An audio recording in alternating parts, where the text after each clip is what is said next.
Cooker விசில மறந்து உணவு வீணாகி போச்சா? இனி அந்த கவலையே வேண்டாம். வழங்குகிறோம் உலகின் முதல் விசில் கவுண்டர் குக்கர், புதிய அல்ட்ரா குரோனோ. அல்ட்ரா என்றால் ஆரோக்கியம். கூட்டணியில இருந்தப்போ ஏயா நீங்க இதெல்லாம் பேசல? கூட்டணிக்குள் இருந்து கொண்டு பேசுவது கூட்டணி தர்மம் அல்ல என்பதால் நான் விமர்சிக்கவில்லை. ஆனால் எங்களை காலில் ஓட்டு மிதிக்கிற மாதிரி நடத்துறாங்க. எல்லாருக்கும் எங்களை விட அதிக இடங்கள். அதே அவங்க விரும்புகிற தனிச்சின்னத்தில் நடக்கிறது. எங்களுக்கு மட்டும் எல்லோரையும் விட இடங்கள் குறைவு, எக்ஸப்ட் முஸ்லீம் லீக். அவங்க சொல்ற அவங்க கட்சி சின்னத்தில் நிற்கணும்னு நிர்பந்தம்.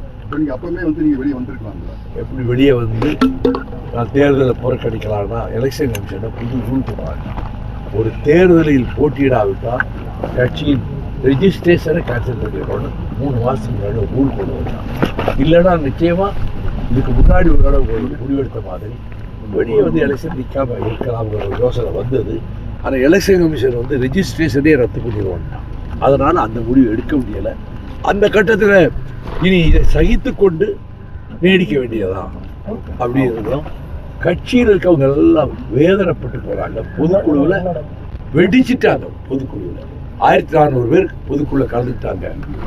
திமுக கூட்டணியிலிருந்து விலகுகிறோம்னு சொன்ன மாத்திரத்தில் மண்டபம் இடிந்து விழும்படியாக ஆரவாரமும் கைதட்டலும் ஒட்டுமொத்த மதிமுக தொண்டர்கள் இவ்வளவு வேதனையில் இருக்காங்க. ஆனால் என் கடமையை செஞ்சேன். 34 தொகுதியில் பிரச்சாரம் பண்ணேன். இதே கோயில்பட்டியிலையும் ஒரு பல்லாயிரக்கணக்கான மக்கள் திறந்த கூட்டத்தில் திமுக ஆதரித்து பேசிட்டு தான் போனேன்.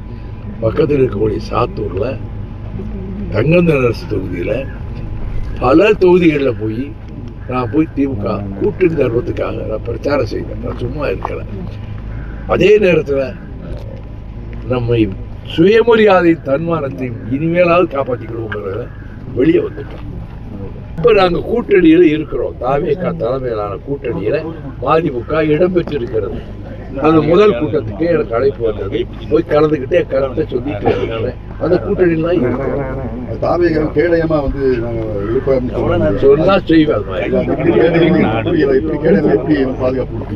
இந்த குற்றச்சாட்டுகள் வைக்கிறாங்கல்ல, தாவேகா அரசு மேல இந்த குற்றச்சாட்டுகளை வச்சு அபாண்டமான குற்றச்சாட்டுகளை வைக்கிறாங்கல்ல, அதை எதிர்த்து அவங்க மேலேயே திருப்புவேன்.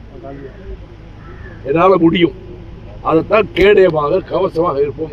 இந்த கவர்மெண்ட்டுக்கு ஒரு ப்ரொடெக்டிங் ஃபோர்ஸா MDMK இருக்கும்.